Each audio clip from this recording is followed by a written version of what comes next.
Assalamu alaikum to the brothers and sisters. Welcome to our final installment for 2024. I welcome a brother who I have known for the last 20 years, or even more than that. He's a neighbor, a brother who, when I just started off in Dean, used to drop off lectures and articles so that I may gain knowledge. So it is my pleasure to welcome Brother Dawood to the Jamaat al-Muslimin, and I hope that the lecture given today will be beneficial to those who are in the audience and those who are looking on the live stream, inshallah. Assalamu alaikum wa rahmatullahi wa barakatuh. عليكم السلام ورحمة الله وبركاته. بسم الله والحمد لله والصلاة والسلام على رسول الله. Follow up on the introduction. It's a pleasure to be here as well. I say Jazakumullahu khaira to the Wuzara of Jamaat al-Muslimin for the invitation, and to all the attendees, Ahlan wa Sahlan wa Marhaban. We have a few minutes to go through some details about the topic.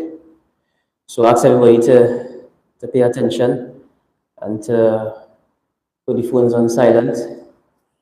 And may Allah Azza wa Jalla cause us, make us amongst those who learn and implement. الحمد لله نحمده ونستعينه ونستغفره ونعوذ بالله من شرور أنفسنا ومن سيئات أعمالنا. من يهده الله فلا مضل له ومن يضلل فلا هادي له. أشهد أن لا إله إلا الله وحده لا شريك له وأشهد أن محمدا عبده ورسوله. The topic that our host selected for today was Christmas is, and they were gracious enough to leave it open so that we could get into, choose which parts of it we want to get into. And this topic, obviously, when someone hears Christmas, the first thing comes to mind is first things are supposed to come to mind is Isa ibn Maryam, Christ, and which some also call the Messiah as well. So we can look at this Christmas and deal with it in two parts: the Christ part first, and then get into other parts afterwards. Christ, the Messiah, or as Allah Azza wa Jal used another name to describe Isa ibn Maryam, and that name was what? And before we start to ask questions, think of it as a lecture, think of it as a discussion, inshallah. Isa ibn Maryam, Allah Azza wa Jal also used another name for him in the Quran. That name was what?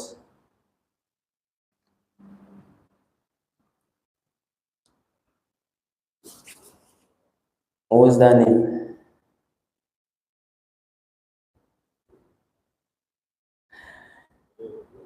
Huh? Ruh? Okay. Okay. Everybody mentioned Ruh. We'll get into that just now as well. When the angel informed Maryam as to what Allah had blessed her with in terms of the child, Allah Azza wa Jalla referred to this child as Al-Masih. Who's some of you know that name? We know it, right? We know it? Al-Masih. Right? Al-Masih. Sounds like Messiah as well. But this word Al-Masih, when the angel said, Inna Allah yubashiruki bikalimatin minhu ismuhu al-Masih. His name is Al-Masih Isa ibn Maryam. Al-Masih Isa ibn Maryam. This name, Al-Masih. Any students of the language? Students of Arabic? We have someone? Anointed. anointed. When we go back to Christ and Messiah, we find anointed. But the word Masih goes back to Arabic verb masaha, meaning to masaha, to wipe, right? To wipe. And that goes back to something else. Because when Isa ibn Maryam, he mentioned وَأُبْرِهُ الْأَكْمَهَ وَالْأَبْرَصَ وَأُحْيِي الْمَوْتَى بِإِذْنِ اللَّهِ. Allah Azza wa Jal gave Isa the miracle of curing bringing cure to who? The sick. But he specifically mentioned the blind and the leper. Alright, both the blind and the leper. So Isa ibn Maryam would touch them and they would be cured, and he mentioned bi'idhnillah. That was only due to the permission of Allah Azza wa Jalla. This was one of the miracles that Allah gave Isa as a proof over the people, bringing sight to the blind and healing the sick. What else? What else was Isa given? What else was Isa ibn Maryam given? To likewise, to bring the dead, or give return life to the dead. What else? Revelation, good revelation. In specific one, the Injil. Okay, good. But what else from the miracles that he performed amongst the people? The ability to speak as a child. Naam. Or kellimu nasa fil kahf. Speak as a child, as an infant in the cradle. What else? And this is a man that we must know, no doubt. Because we have more right to Isa ibn Maryam than those who claim to be his followers today, not so? Even Allah's Messenger sallallahu alayhi wa sallam mentioned that al-anbiya ikhwa. The anbiya, they are brothers. And he said, as for Isa, ma baynahu wa bayni nabi. There is no, our relation, we so tight then that there is no messenger between him and between me. And awla bi Isa, I have more right to him. Isa ibn Maryam also had the ability to, he said, وَأُنَبِّئُكُمْ بِمَا تَأْكُلُونَ فِي بُيُوتِكُمْ وَأُنَبِّئُكُمْ بِمَا تَأْكُلُونَ وَمَا تَدَّخِلُونَ فِي بُيُوتِكُمْ. And I also have the ability to inform you, meaning the people that he was sent to, مَا تَأْكُلُونَ, what you all eat in your homes, what you all consume in your homes, وَمَا تَدَّخِلُونَ, and also what you store in your homes, meaning in your pantries. He can even tell these people if they have flour, if they have rice, if they have this, if they have that. And then he told them, he said that these are from the signs in kuntum mu'minin, if you all believe. These are from signs to people with iman. Signs about what? Or proof about what? That Isa ibn Maryam is in fact a prophet and a messenger of Allah Azza wa Jalla. Allah's Messenger sallallahu alayhi wa sallam, he said, من شهد أن لا إله إلا الله وأن محمدا عبد الله ورسوله, whoever testifies that there is none worthy of worship except Allah, and whoever testifies that Muhammad is Allah's servant and Allah's messenger. And this is how the Prophet sallallahu alaihi wasallam used to describe, used to tell the Sahaba to stick to this, stick to calling me Rasul and stick to calling me Abd, I'm a slave. Right? There was one time he found that a man had praised him excessively. And he said, I do not wish for you to raise me above the level that Allah has placed me. Allah placed me at a level, so keep me at that same level. Don't raise me above that. And he said, Qul Abdullah wa Rasul. Say, slave and messenger. That's it. Say slave and messenger.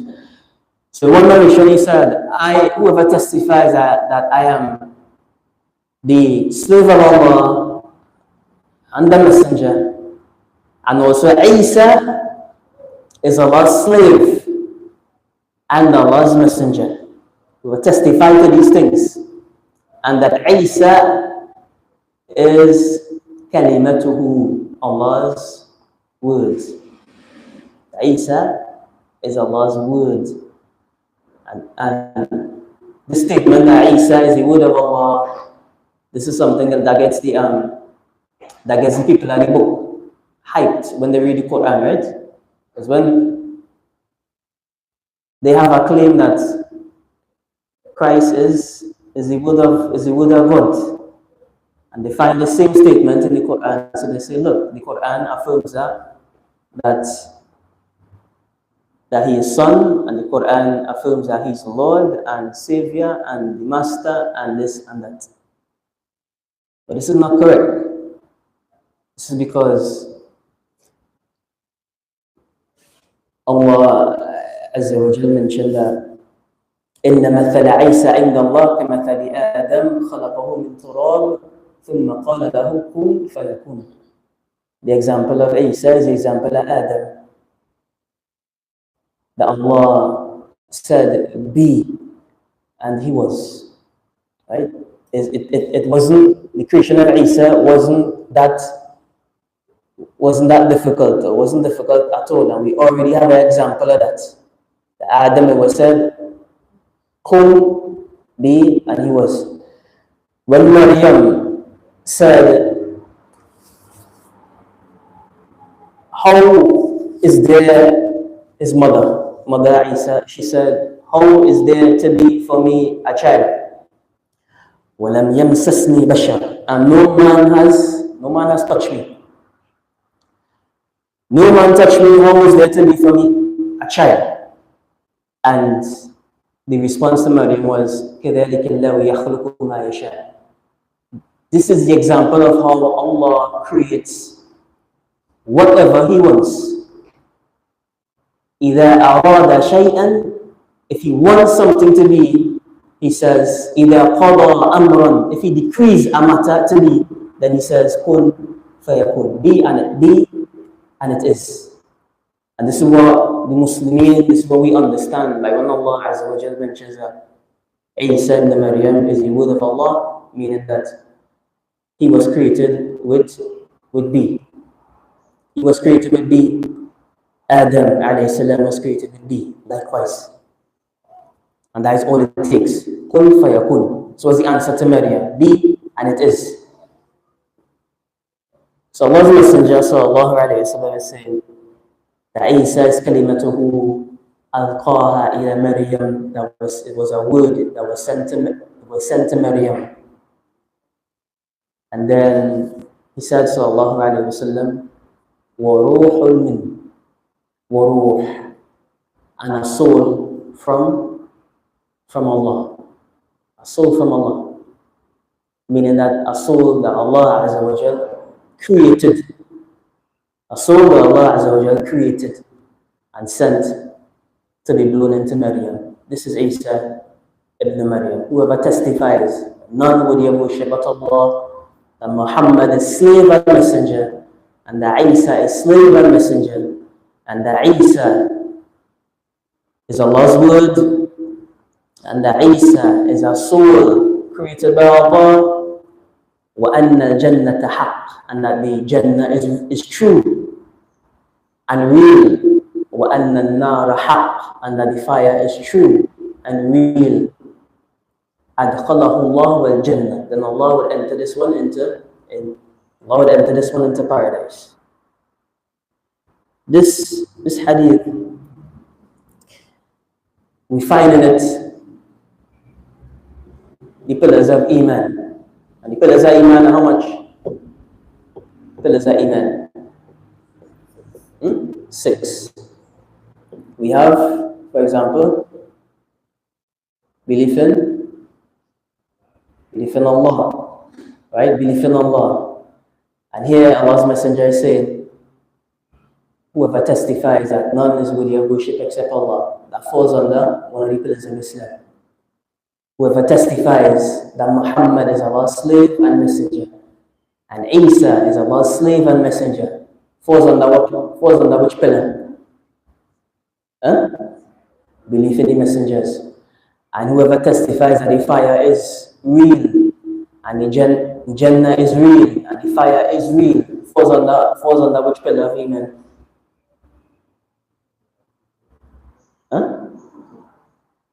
Yawmul Akhir, belief in the last day, likewise, right? So here we see how important Iman,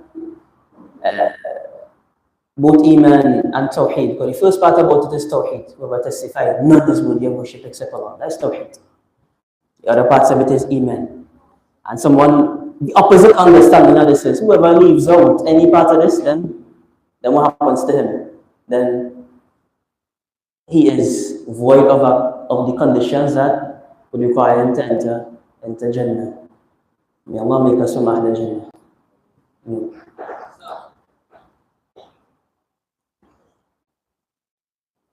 So how does this work? So any one of us now could say, I testify, none worthy of worship but Allah. I testify, Muhammad is slave of Allah and messenger. Isa, slave of Allah and messenger. Jannah is real, fire is real, and straight to Jannah. That's how it works. Now this narration is similar to other narrations where we find Allah's messenger saying, Man qala la ilaha illallah mukhlisan bihi, whoever says la ilaha illallah sincerely, dakhala Jannah, he enters Jannah. And likewise, we have hadith like Man kana akhiru kalami, whoever his last word was la ilaha illallah, dakhala Jannah, he enters Jannah, right? So sometimes we find somebody on the brink of death, maybe an accident or something so, or maybe some harm was afflicted on them, and the person says la ilaha illallah, right? And then somebody will testify and somebody will say, I was there, the last word he said was la ilaha illallah, therefore we have no doubt straight Jannah he going. That's how it works. But we just hear things like this, right? We hear things like this. I no, this is what it is, and this goes back to an issue where we believe as Muslimun, mu'minun, that whoever dies upon the worship of Allah Azza wa Jal alone, and likewise he dies upon believing in that which he was required to believe in or obligated to believe in, we believe that his final abode, his final destination is Jannah. Final destination is Jannah. However, we also believe that although he died upon kalima la ilaha illallah, and then maybe his last words, he may have sins with him, and inshallah, if Allah wills, he will forgive him for these sins, and if Allah wills, he may punish him for these sins. We ask Allah to forgive all of us, right? So we may have tests and obstacles before the end result of Jannah for the Muslim and for the believer, for the mu'min. Right? This is why the Prophet ﷺ was so adamant with his uncle when Abu Talib was on the brink of death, and Allah's Messenger ﷺ, well, Abu Talib is a man who aided Islam. Kafir, right? The uncle of Allah's Messenger, Kafir, in Islam for years. And when they tormented the Muslims, they tormented Abu Talib as well. And when they sanctioned the Muslims, they sanctioned Abu Talib as well. Right? He stuck with Muhammad sallallahu alaihi wasallam. Side by side, supported him all the way. And we have a narration where Allah's Messenger sallallahu alaihi wasallam mentioned that Inna Allah la yansur hada deen. Verily Allah will aid this deen even with a rajul fajr, even with a sinful individual, or evil individual, or wicked individual. Allah has the ability to use anybody to aid his religion, and Abu Talib aided the religion. But when he was on his deathbed, Allah's Messenger, he came and he said, Ya Ammi, he said, oh my uncle, Ya Ammi, Qul la ilaha illallah, say the kalima. And he said that he was on the old ways, he was on the way of the forefathers. And Allah's Messenger repeated again, Ya Ammi, Qul la, oh my uncle, say la ilaha illallah. Kalimatun, say a word, la ilaha illallah, that I may be able to intercede with you, with Allah, intercede for you with Allah Azza wa Jal. Right? Meaning that without the kalima, there's no chance. Right? There's absolutely no chance. So this is what the Prophet sallallahu alaihi wasallam, the importance and how we mentioned Isa ibn Maryam, who testifies none has the right to be worshipped except Allah, who testifies that Muhammad is slave and messenger, and also Isa is slave and messenger, and he believes in the Jannah and he believes in the fire. This one will eventually enter the Jannah.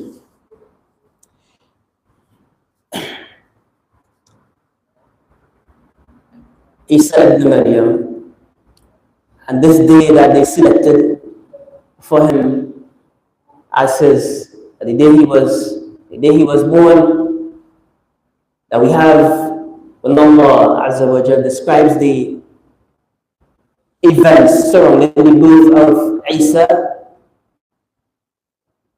the command to Maryam was given to pull or shake bijad'in, with the shake the trunk of the tree, to saqit alayki rutaban janiya, shake the trunk of the tree and ripe dates would fall from it. The Arabs, they know and they say that, which year have we ever seen ripe dates fallen from date palm trees in the month of December that they claim that he was born in, right?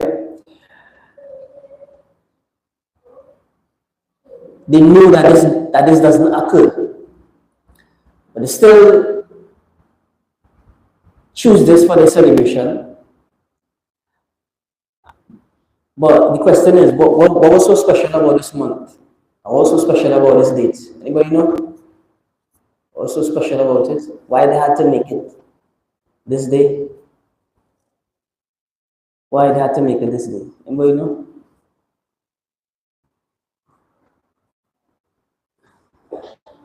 What was so special about this day? A day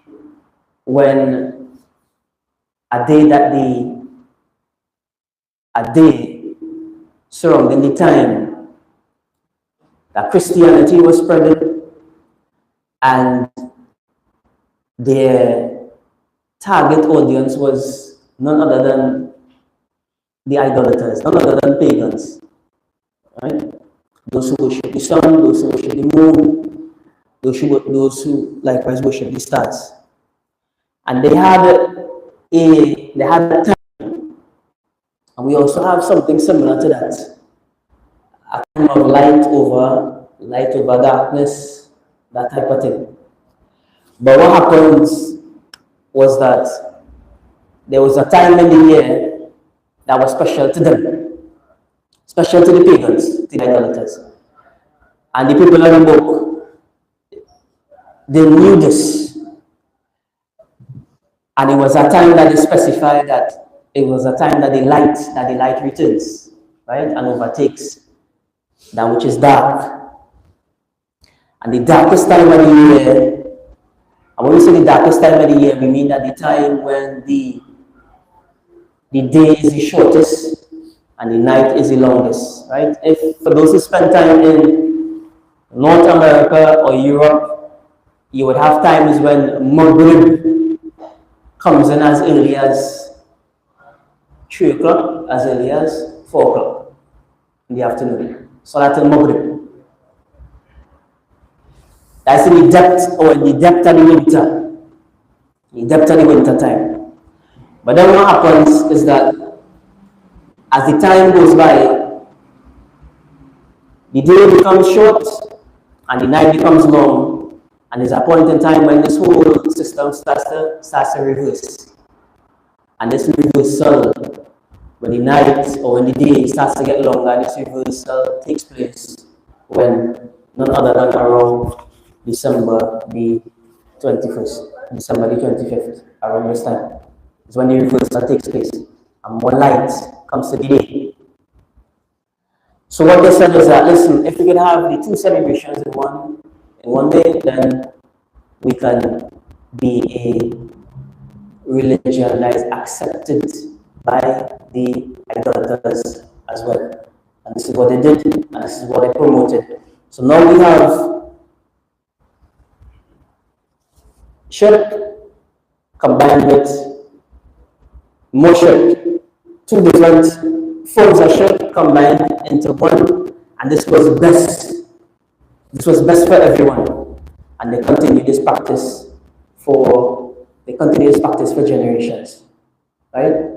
And some of the Muslims also, they take part and they indulge in this big, as we said, this big pie or this big kalaloo, this big mess, and not realizing that Allah has mentioned about this claim that they make for Isa ibn Maryam.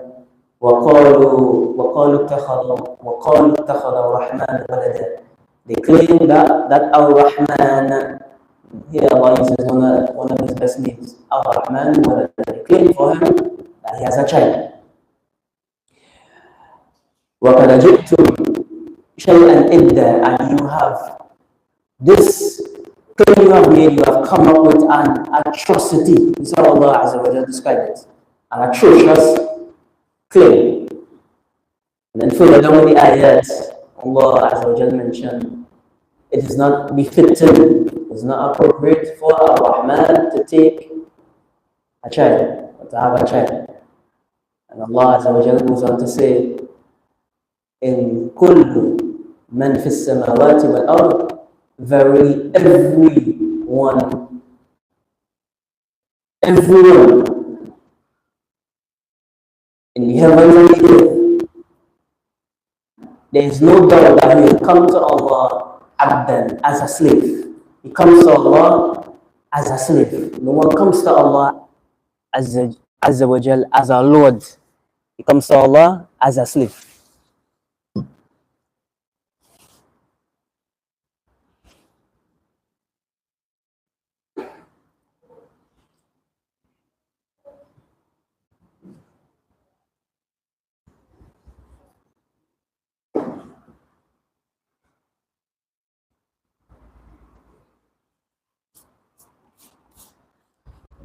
Bismillah.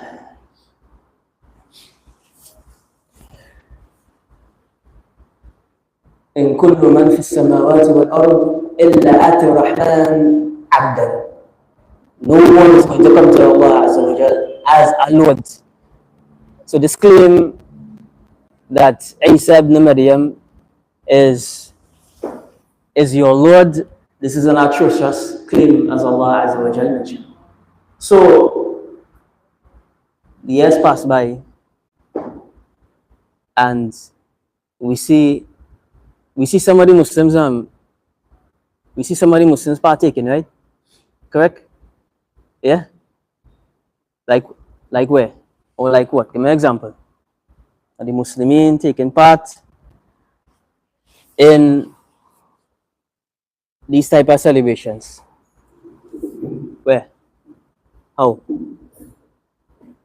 Example, are the Muslimin taking part in this? No examples?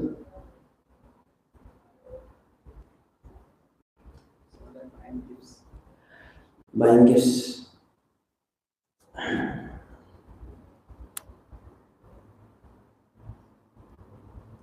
We see this more and more in amongst Muslims locally as well as internationally. Hmm?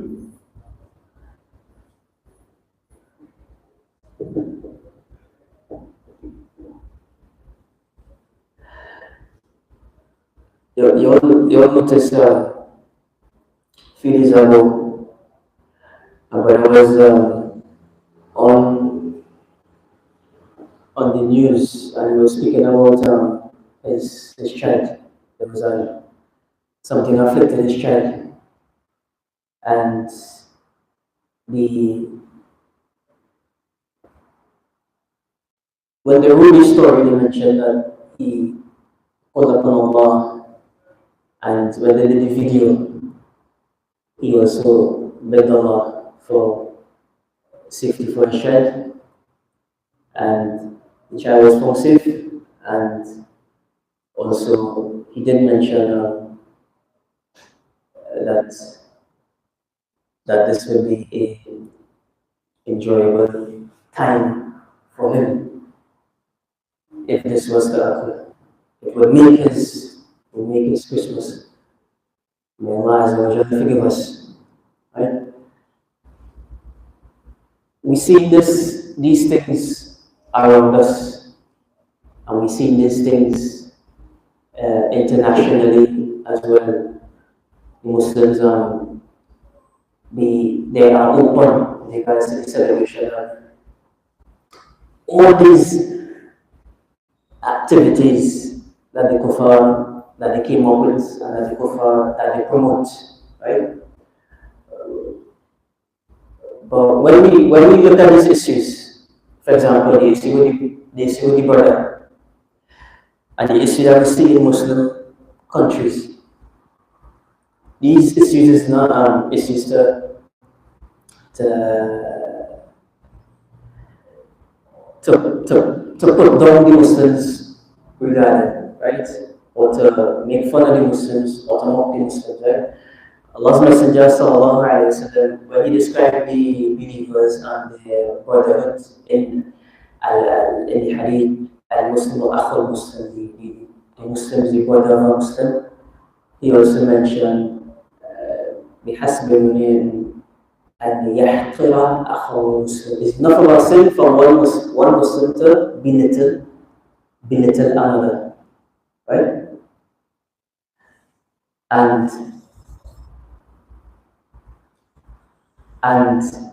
also Allah's Messenger sallallahu alaihi wasallam taught us a dua as well.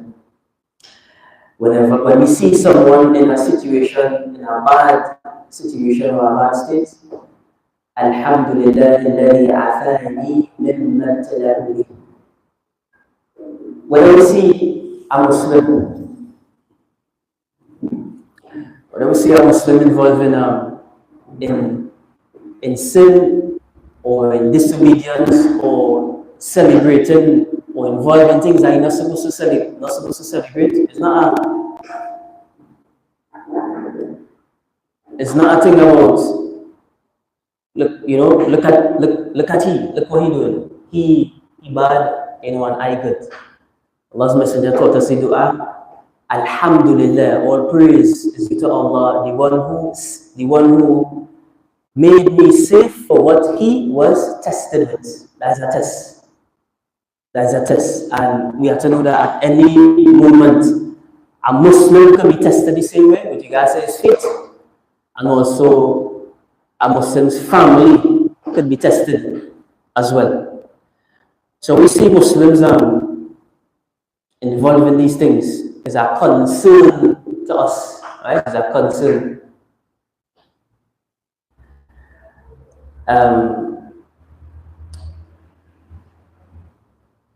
It's a concern. We do say, for example, look, the atrocities are taking place in likewise Philistine. May Allah accept the martyrs from amongst them and heal the sick from amongst them, and grant them patience and grant them Jannah. But the atrocity and the affliction is part of the Ummah and the Prophet Sallallahu Alaihi Wasallam. The fighting that's taking place right now in Libya has been taking place so long, or the fighting taking place in Sudan, or Saudi versus Yemen, or wherever it may be. The other day I was looking at a documentary on Libya and the region of the Torres, right? These were Muslim Muslims living in the desert, and they were involved in a camel race. And one of the sisters, she said that she's going to predict if her brother is going to win the race. And she drew lines in the sand, something that the Prophet ﷺ spoke about, which is a type of sihr, which is a type of magic. And magic, as we know, is kufr, right? It's kufr. It takes one out of Islam. And this is how Muslim. Someone say La ilaha illallah Muhammadur Rasulullah. Someone performing salah and then doing these type of actions, right? Likewise, there is graves in some Asian countries. There are graves where an individual needs blessings, and we see sometimes sisters taking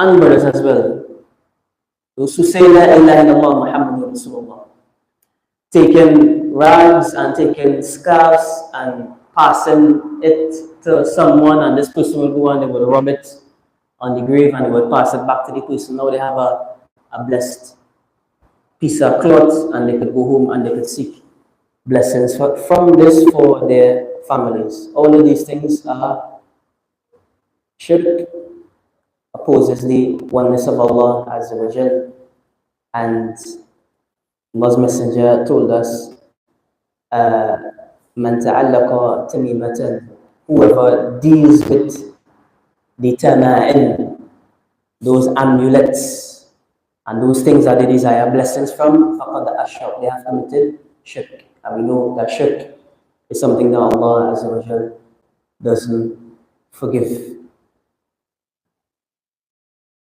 So the point being is that all these things that we see that the Muslims are involved in is a concern. No doubt that concern to us is not a laughing matter about, well, that is done. Oh no, well, that is done Asian Muslims doing it. And no, that is the Arab Muslims doing it. No, and that is the African Muslims doing it. If you really want to talk about brotherhood, about akhuwa, then we had to look at them and us in the same, them and us in the same boat, right? It's Islam. All of us are trying to be upon the Sirat al-Mustaqim and are aiding each other in it. As Allah's Messenger Sallallahu Alaihi Wasallam mentioned, Ad-Deenu al-Nasiha, the religion is sincere advice. We're on the topic of Christmas right now, and the question is,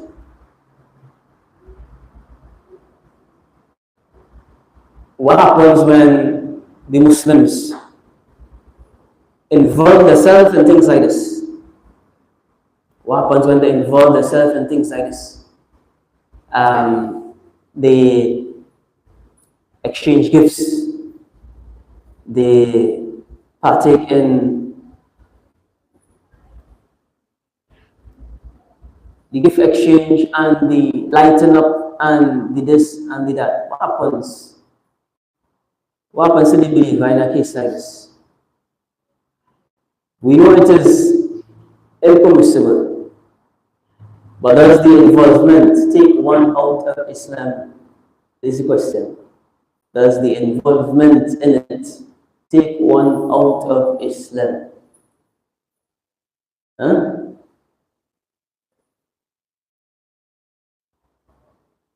Isa, oh yeah. No, still Muslim, right? He's still Muslim. Isa says he's still Muslim. So, yeah. Huh? Still Muslim. But how though? How? Because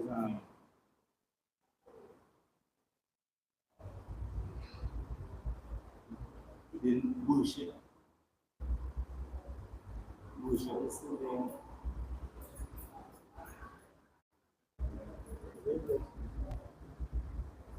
Come on, one of the reasons why it is India is the reason you worship other than Allah. Okay, so his action wouldn't, the action and the gift exchange, it wouldn't be worship, and therefore it wouldn't be shirk, and therefore it wouldn't take him out of his. Okay, I understand that. All right, anybody else? Harun, we have Muslim or non-Muslim? Gift exchange, Merry Christmas and a Happy New Year, all the rest.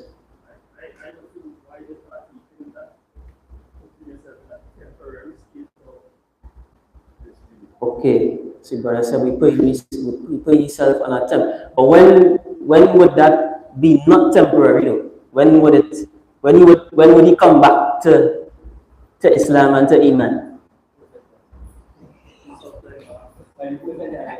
Huh? Sometime after. No. Alright, I understand that. But the problem with this though is that he can't come back if he out. Oh, it's when they say temporary. Because I don't want to say if he out, he can't just fall back in by accident, wake up and he's a Muslim again. And then the temporary, we don't have temporary states. Nah, we don't have temporary state of kufr, temporary state of Islam. As for if somebody want to argue a temporary state, they will probably use the hadith لا يزني الزاني حين يزني وهو مؤمن, that a fornicator doesn't fornicate and he's a believer, right? Well, somebody say something? So they might use that fact, but that doesn't mean it's a temporary state. It means that his iman is not complete. That the iman of that person is not complete while you're committing a sin. Would I be zina? Would I be stealing? Or whatever it may be. Your iman is not complete. The iman is deficient at that point in time. Brother says. All right. Yeah, Muslim or not Muslim? Huh? He's a Muslim. At different levels of shirk, and he reached no close to shirk there. Okay, he reached. People at that time by exchanging again. Okay, so he reached up to shirk, neither he reached up to kufr, right? Because when the brother said he's still Muslim, I was gonna ask, but what about the hadith? Man tashabba'a biqawmin fahuwa minhum. Whoever imitates a people is from them, right?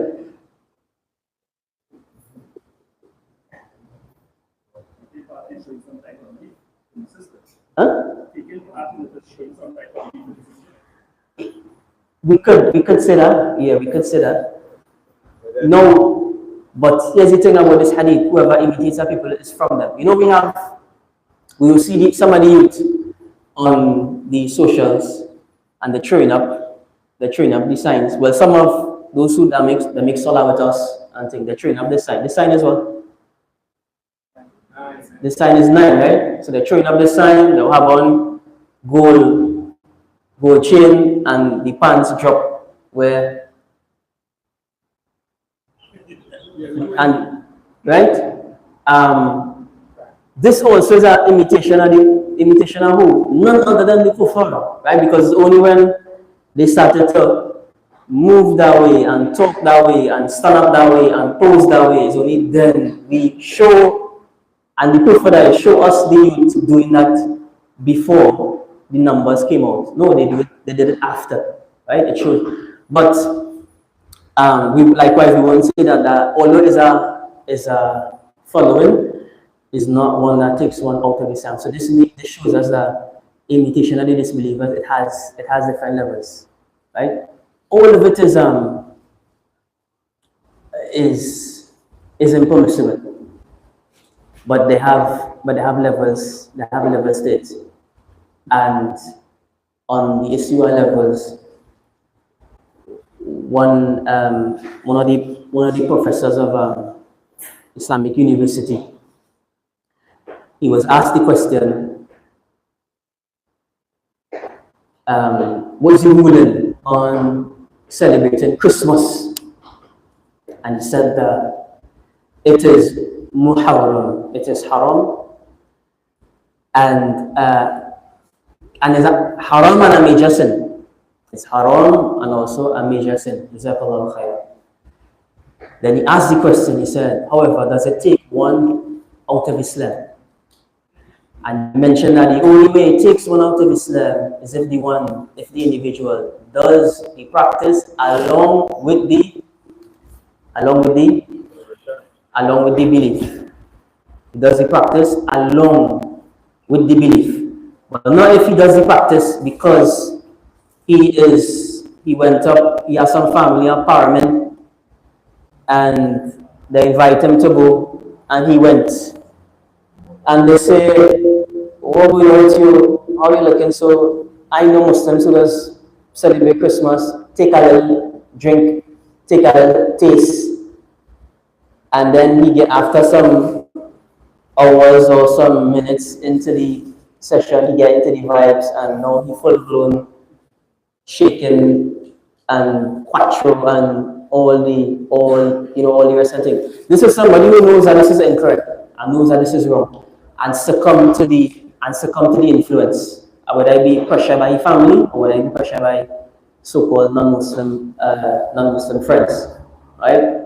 Or subhanallah, as we find today, a lot of the many, we won't say a lot, many of the Muslims, they have a non-Muslim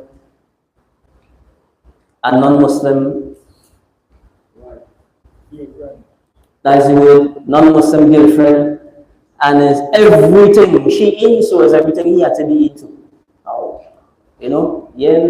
So he ain't buy nothing for me for Christmas, and he will buy something on his side and pass it, right? Still Muslim, unless his belief is attached to, unless his belief is like their belief. Now, there's something similar to this. Sheikh Islam ibn Taymiyyah, he spoke about the situation where a Muslim enters a church. Where a Muslim enters a church. And Sheikh Islam mentioned that a Muslim will enter a church and leave Islam if he enters this church and the people he finds there, he believes them to be upon truth, and he believes the action that they are involved in is worship, and that he believes what is conducted in this place is pleasing to Allah Azza wa Jalla. If he enters a church and any of these things occur, then he leaves the fold of Islam. This is very different to, for example, the Imam, there's a dispute between a Muslim and a Christian. And the Imam goes to sit with the priest or whoever in his place, or that the priest or the pastor, he comes to have a meeting with the Imam and they do it in the masjid. This doesn't change the religion of the pastor. nor does it change the religion and imam for visiting the church for that particular reason. Is clear? Is understood? Right? There's a dispute. There's a dispute between a Muslim and a Christian. The imam and the pastor decides to settle this dispute. And one of them decides to meet in the place of worship of the other. This does not change their religion. Doesn't change their religion. Somebody say no. Somebody say no. If you put a big toe or a little toe inside a church, we will declare you a kafir.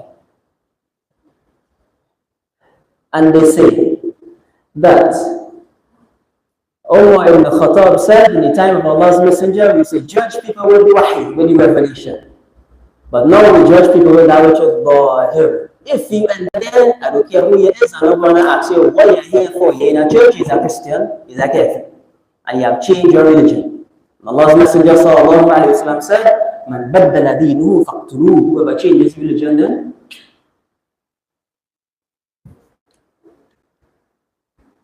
this, brothers, is known as being extreme. It's known as taking an extreme route or extreme route. And Allah Azza wa Jal warned us from this, and He warned the people of the book when He said, Ya Ahl al-Kitab, O people of the book, La taghlu fi dinikum, do not go overboard in your religion. And Allah's Messenger sallallahu alayhi wa sallam also mentioned that Iyakum wal-Gulu, told the Sahaba, Iyakum wal-Gulu, beware of going overboard. فَإِنَّمَا حَلَكَ مَنْ كَانَ قَبْلَكُمْ, because verily the nations before you were destroyed due to Gulu fi din, due to going overboard in their religion. Overboard in their religion. So, and we say this because we find sometimes we pass we see a Muslim working at a store, and the store is selling Christmas items, and our brother, sadly, he has on the red and white hat, you know. Time for the whole comes, he takes his stuff, he makes his salah, and he attends Jum'ah with us. And subhanallah, we have brothers dressing up as the Grinch for Christmas and these things, right? And they attend Jum'ah with us, and they make Jum'ah with us. And these are not for reasons that they have declared Jesus Christ as their Lord and Savior. No way. They want a bit extra dust, for the month, and it is related to business and not related to deen. According to Sheikh Islam ibn Taymiyyah, we definitely look at the reason as to why that was done, right? No doubt that if someone does the tashabbuh, does the imitation of them such in a way that he attends and he dresses like them, and he takes the little the wafer, and he drinks the thing, and he says, and he comes there to be washed in the blood and careful. No doubt. But we don't say some Muslims are careful because the church was offering hampers, and he went by the church to pick up a hamper to feed his family. This one is a Muslim. It's Allah Azza wa Jalla to feed us.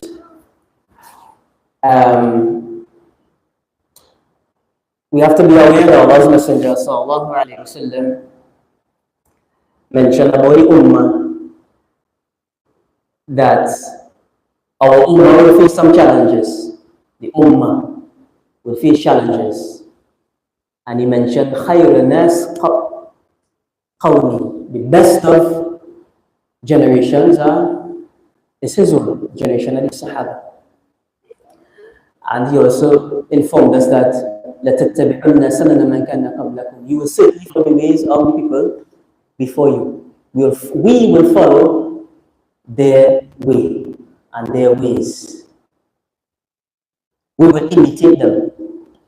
We have narrations mentioning حَتَّى لَوْ دَخَلُوا جُحْرَ ضَبٍّ لَدَخَلْتُمْ. Even if they were to enter the hole of a lizard, you all will follow them in it. They will celebrate. They will celebrate whatever celebration it may be. How the 3-day World International Water Day, World Sky Day, World this day, World that day, the Children's Day, and the Fathers and the Subhanallah, and the LGBTX.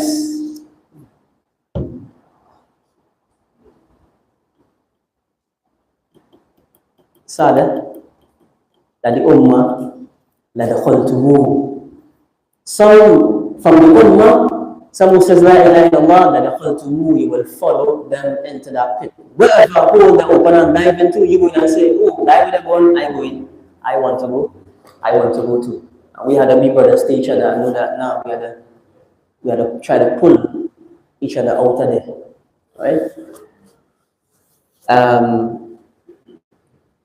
Inshallah, we could end with one issue. Bismillah.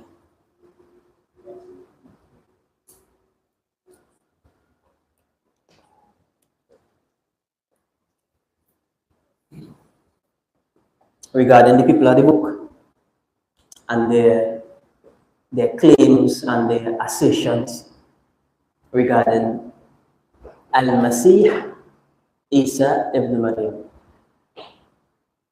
Ibn Qayyim Shamsuddin, he wrote a very beautiful, unique and compelling poem challenging the people of the book. And the poem starts off where he says, Ubadul Masih lana su'al. And he didn't call them Christians, he called them Ubadul Masih, worshippers of Christ. He says, lana su'al. We have a question for you all. Nuridu jawabahu mimman wa'ahu. And we desire answer from whoever amongst you could provide us with an answer. إذا مات المسيح بصنع قوم أماتوه فما هذا الإله. If Christ, as you all claim, were killed by a people, specifically the Jews, if he was killed by them, فما هذا الإله. What type of God is this? What type of God is this? And then he asked them, he said, وَهَلْ أَرْضَاهُ مَا فَعَلُوهُ فِيهِ فَبُشْرَاهُمْ نَالُوا رِضَاهُ. And if what they did was pleasing to him, well then, glad tidings to them because they gain his pleasure. If he was pleased with being killed at their hands, well then, glad tidings to them. And then he said, وَإِنْ سَخِطَ الَّذِي فَعَلُوا فِيهِ فَقُوَّتُهُمْ إِذًا أَوْهَدْ. But if they overpower him, and if your word was overpowered by these people, well then they were more powerful than your word. And then he asked them, وَهَلْ بَقِيَ الْوُجُودُ بِلَا إِلَهٍ. And what happened when your God died? Did the entire existence continue without a God?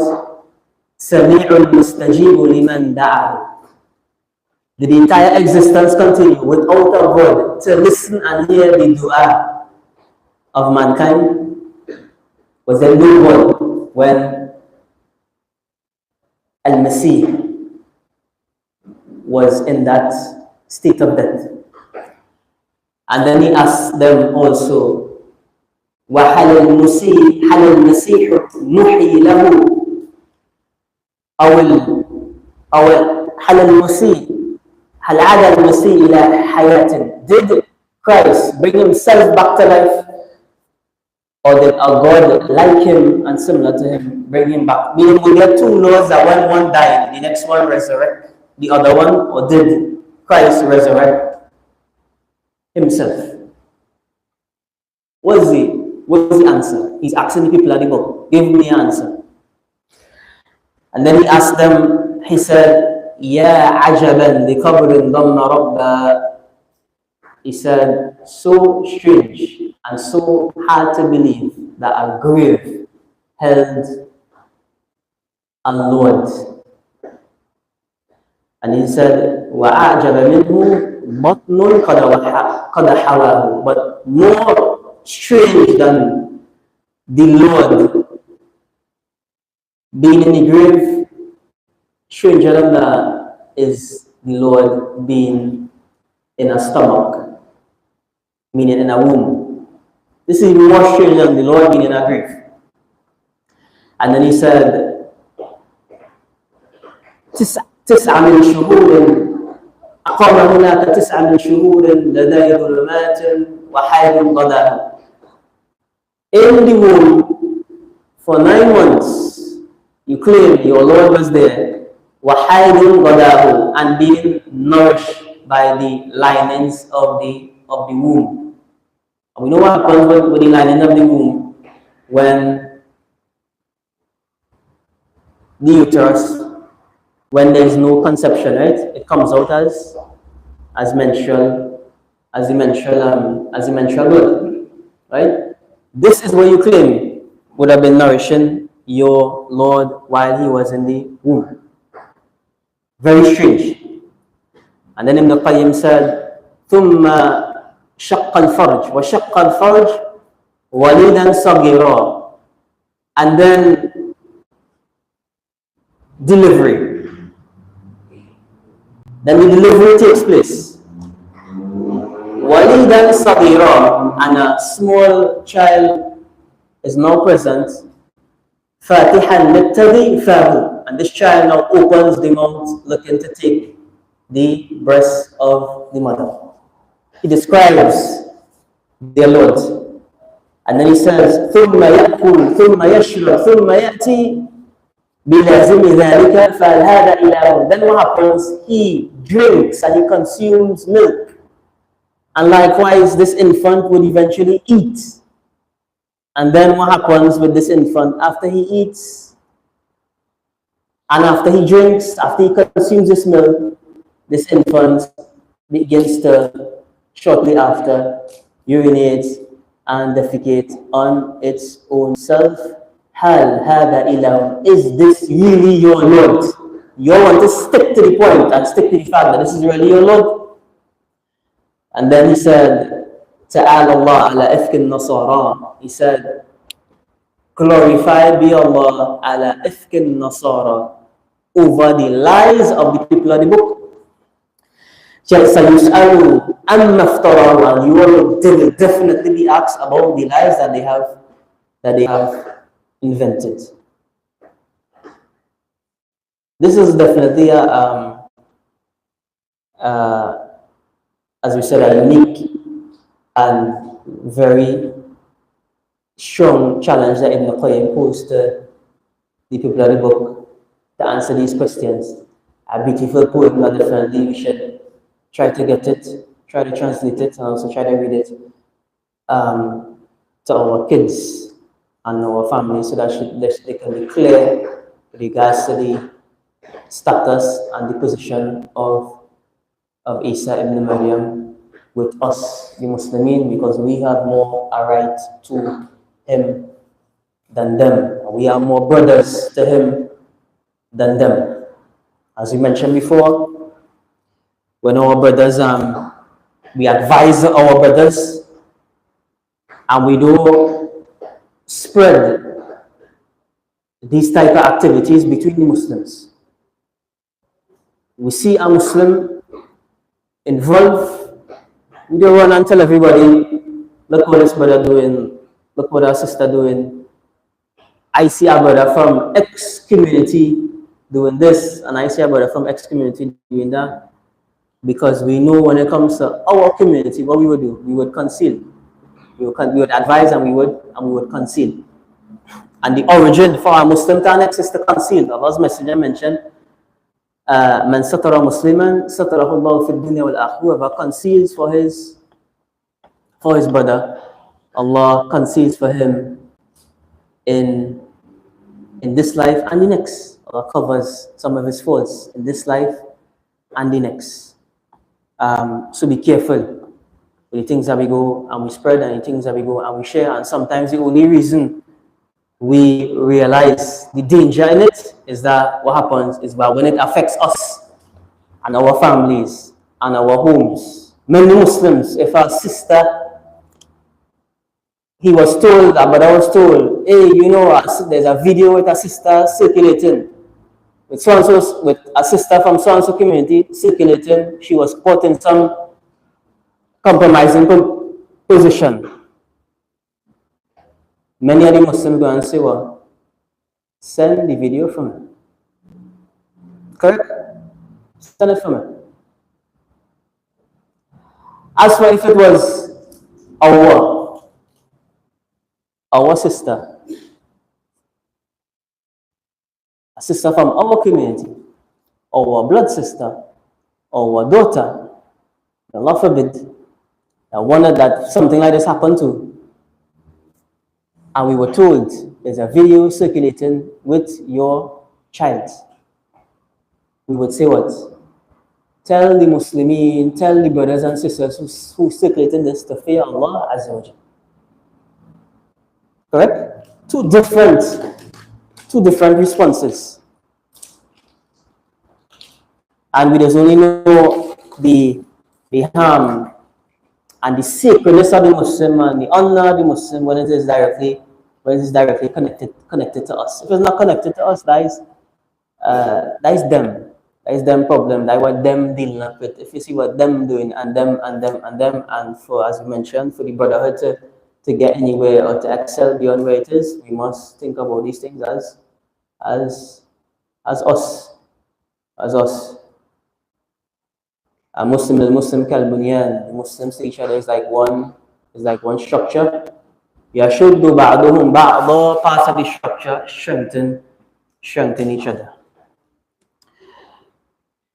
Ask Allah Azza wa Jal for guidance.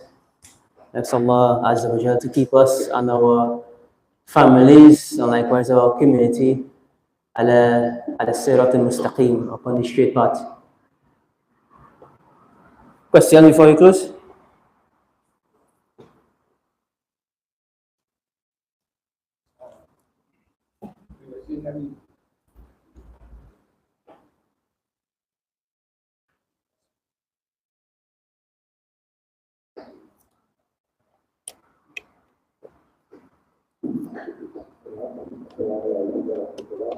Action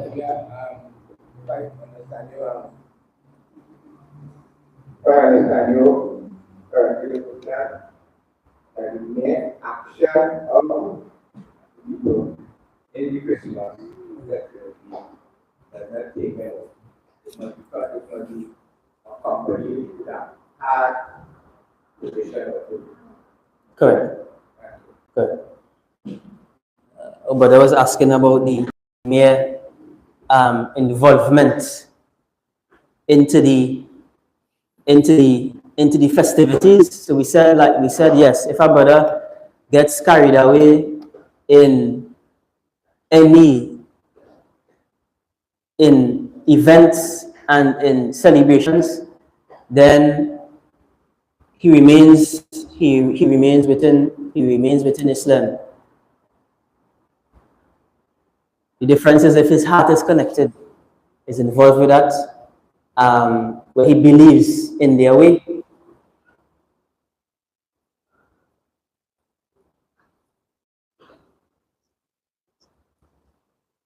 So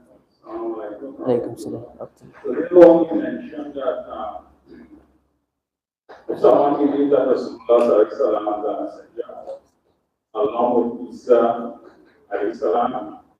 who was this directed to? that they will enter paradise at some point. All right. This was directed to mankind. With Christian people. But I get to that point because a lot of Muslim brothers believe that no Christians whatsoever will enter in the paradise. Okay. So they go right. All right. So the question is, so we could sum up the question as will the people of the book enter paradise? That's the question. Not people. Mm-hmm. People will correctly. Will Only people of the book. Because we know that there was a time where they never worshiped Jesus. They never considered him to be Son of God. So the question is, if the people of the correct belief upon the true submission to Allah, if they would enter Jannah? Of course.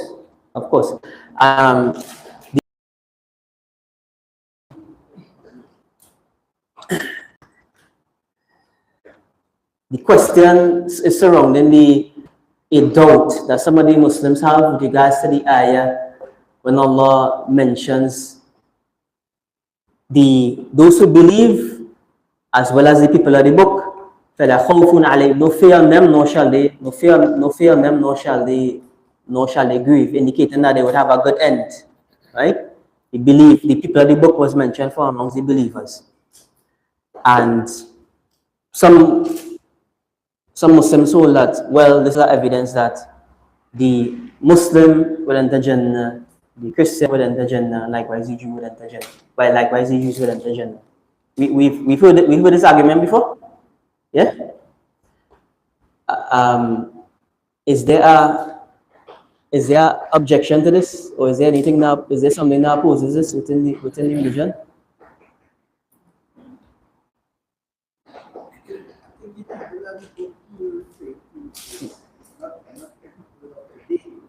Okay, our brother is saying maybe it's not the people of today. It's the true followers of Isa alayhi salam, the true followers of Musa alayhi salam, which is correct.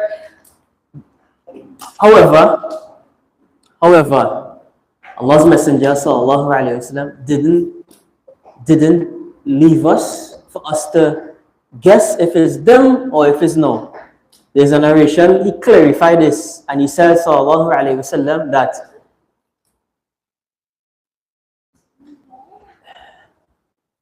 لا يسمع بي, no one hears of me, يهودي ولا نصراني, whether he be a Jew or a Christian, ثم لم يؤمنوا بما أرسلت به, then he doesn't believe with what I have been sent with, إلا كان من أهل النار, except that he will be from amongst the people of the fire. He clarified this, sallallahu alayhi wa sallam, make it clear as day that no one would be alive in the time that he was sent as a messenger until Yawm Qiyamah and rejected his message and would still be counted as from amongst the people of Jannah. That doesn't exist, that doesn't occur. So the reason why I ask is because it's different hour. Sometimes it is, you have to do it with wisdom and mind execution, as advised by others. And I believe our modern day Christian is belief to be shifted, because I believe that if they attempt to believe that Rasulullah is a messenger, it's harder than to get them to believe that there is one God. Because in their teaching, prophethood stops. Well, they don't consider one prophet. But prophethood does not belong among prophets. Right? Okay. So the different Dawood would be advisable to try to get them to shift their position and do just that, as you are saying. Believing Rasulullah as a messenger and worship one God. I believe it's possible. I have spoken to Christians who kind of close to that. Like Jehovah's Witness, for instance, they don't believe that he's God and should be worshipped, but we need to stop God. So they are kind of near, they could take that belief away from them and advise our solar. So this question is from matters of that one. So they as the people of the book, they could the issue here is that they could come as close and so they could come so close, but as long as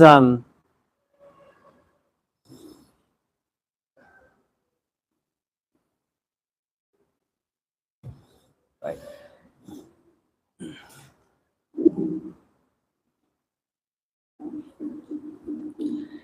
They would come close, but as long as they don't have Muhammad Rasulullah, then they are lacking they are lacking the kalima, and it won't be the key that they need. It won't be the key that they need to enter Jannah. And the next thing too is that a lot of them, while they claim to worship, while they claim that the Lord is one, while they claim that the Lord is one, we see that they put worship to other than Allah Azza wa Jalla. And they would tell you that they would say that God is one, but then Subhanallah is worship to Isa, Maryam, Jibreel alayhi salam, Saint X and Saint Y and Saint Z and the rest. Right. Based upon our Akida, a Muslim cannot be a Muslim unless he believes in the Prophet Muhammad Islam. Correct. And if they don't believe in the Prophet Muhammad Islam, how can they be entitled to Jannah? Correct. And this is literally Yeah. This is basically what we suggest now. As long as they leave out Muhammad or Rasulullah, there is not the kalima and there's not the key. The key to Jannah doesn't exist. As the narration we mentioned just now, whoever hears of me or knows of me and did not believe in what I was sent with, well then Dawood is a must that he will be from the people of the fire. Even if they do get to none is worthy of worship but Allah and they miss out Muhammad Rasulullah.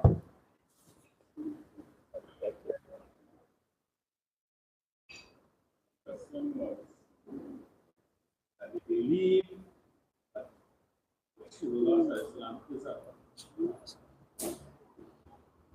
we believe that Allah is one of the joint partners, but they do not convert them to Islam.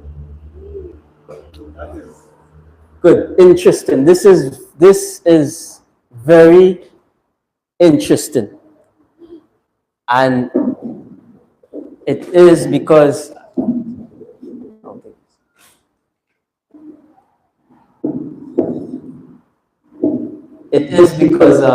brother mentioned a unique situation here. We have an individual, somebody from People of the Book says, I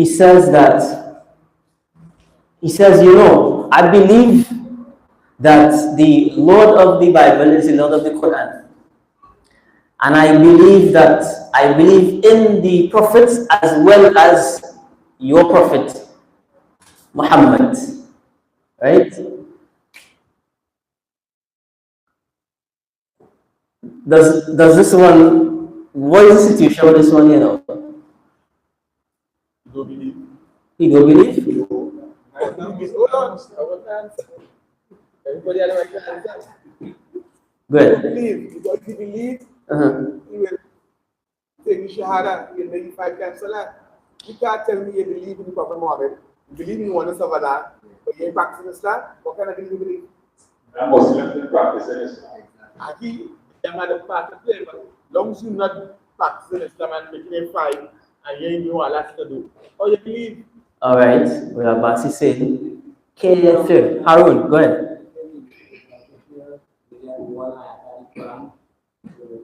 outside the Quran. All right. So if you reject, so they need to believe in the Quran as well.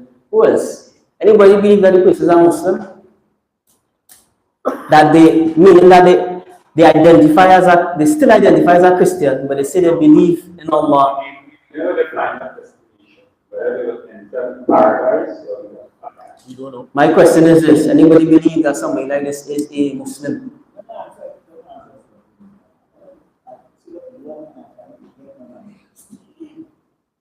Yeah, my voice low. Everybody has a level. Now, you know what you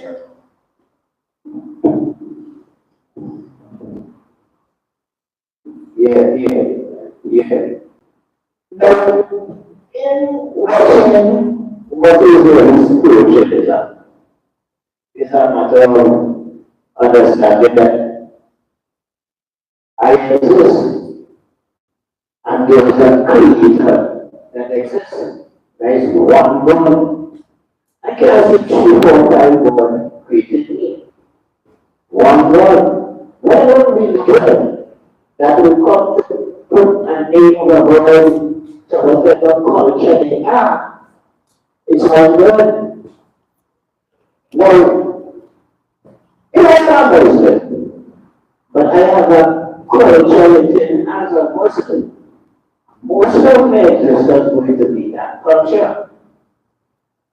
Now, on the other side, if I'm a Christian, most of my culture is not going to be Christian. Now, Christians have a tendency to say Jesus is the Savior and is the Son of God. Now, that is the Muslims saying Son. We have God and Son. But that, not that Muhammad, peace be upon him, is a messenger. Now that makes differences. Now when you turn a Muslim, I can go talk about Jesus is the Son of God because Muslims don't understand. Jazakallahu khair. Huh? I said Jazakallahu khair. May Allah reward you. I have a question for the brothers. This situation we just described there. For example, we have a family member who is not religious. The family member will practice. And the family member is saying that, I believe in, you see that book you're reading there? I believe in that book. I believe Allah is God. And I believe all your messenger was real and was true. Right? This is where we was on here, and our brother mentioned that this individual is a non-Muslim. Can we consider him a Muslim in any slightest bit, in any way? Huh? No. Now, what Abbasi mentioned just now, a word, right, that he added, which was interesting. He mentioned the Salah. Right? He mentioned the Salah. And why I say this is interesting, because you see when someone says Muhammad Rasulullah, it also has things that go along with it. Anybody know what it means to say, like, when you say Muhammad Rasulullah, what it means, like, what that implies? It implies about 4 things. Ta'atuhu fima amar, that you obey him in what he commanded. Like saying Muhammad Rasulullah, after you said Muhammad Rasulullah, it now necessitates obedience to Muhammad ibn Abdullah. The obedience must come along with it. وَتَصْدِيقُهُ فِيمَا أَخْبَرَ, and also belief in his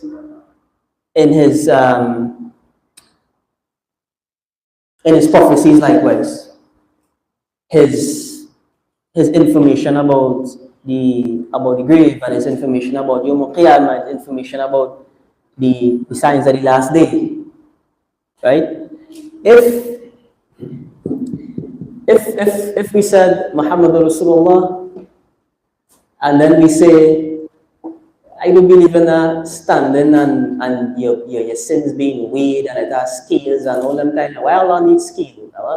So you have to, what kind of scale is that? Digital scale or analog scale? I thought and you disbelieve in things that Allah's Messenger sallallahu alaihi wasallam informed you about. You say, no, I do believe in that. Then you have invalidated Muhammadu Rasulullah. Right? So you need to obey him. You need to believe in the information that he gave you. And then there's one final one. There's a next one, which is that to follow, yes, and also in terms of worship. أَلَّا يُعْبَدَ اللَّهِ إِلَّا كَمَا أَمَرَ, that you do not, at no point in time, worship Allah except in the manner taught to you by Muhammad, by Rasulullah sallallahu alaihi wasallam. So there is a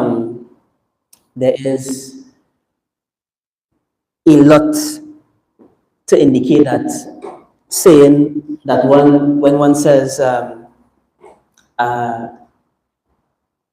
ilaha illallah Muhammad Rasulullah, there are conditions that come with it, and these conditions it don't only apply to our family member that might be not practiced, and he say I believe. It also applies to the Muslim as well. Also applies to the Muslim as well. The Muslim, the one who practices with us and prays with us, and says, for example, that, for example, he doesn't believe in decree, right? Qadr, right? He doesn't believe in Qadr, but he says Qadr. So you're telling me that big wave in Indonesia that killed hundreds of people, that came up, the tsunami, that thing, and all these people died, families and children and young. You tell me that Allah decreed that, right? I do believe in, and he says I do believe in decree. He has invalidated Iman. And look, watch how serious it is. Abdullah bin Umar, some people came to him and they said, from Iraq, and they said that there are some people they came to Mecca, and they said, any one of the Sahaba we see would ask him about what these people say. And they were saying that they disbelieve in Qadr. And Abdullah bin Umar told these individuals that came, he said, tell them that,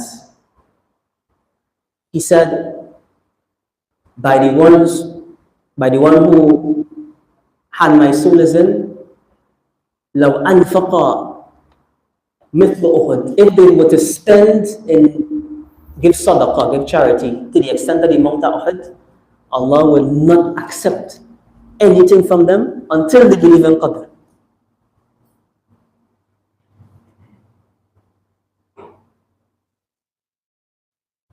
Showing that this one belief, this one particular belief would invalidate the Islam of the individual, and it's not something that Allah Azza wa Jalla that Allah would forgive.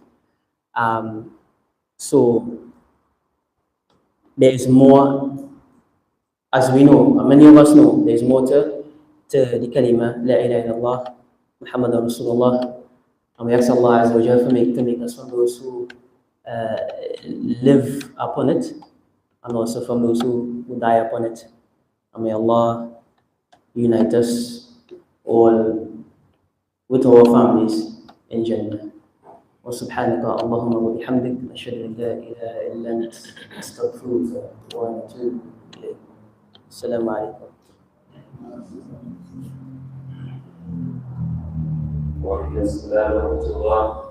On behalf of Imam Sadiq al-Razi, who unfortunately could not be here.